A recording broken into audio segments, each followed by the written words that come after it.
Welcome to Kenton's videos. Enjoy the video.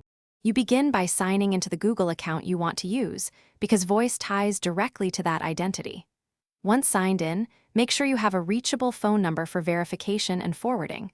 This prevents lockouts. Next, open Voice. Google.com or the Google Voice app on your device to start. You'll be guided immediately to select a number or port 1, so proceed to the number selection step now to claim your Google Voice identity.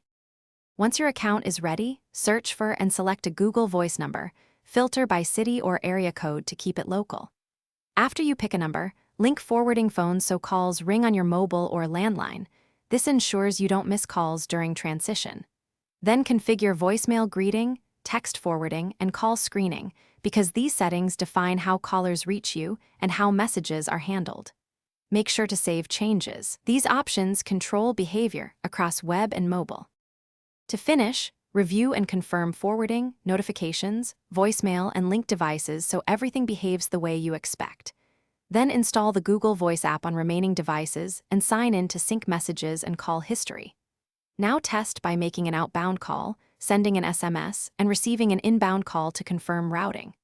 If something goes wrong, like no ring or failed verification, restart the app, recheck link numbers, and verify carrier restrictions. That single troubleshooting step. Thanks for watching. Consider subscribing if we helped you.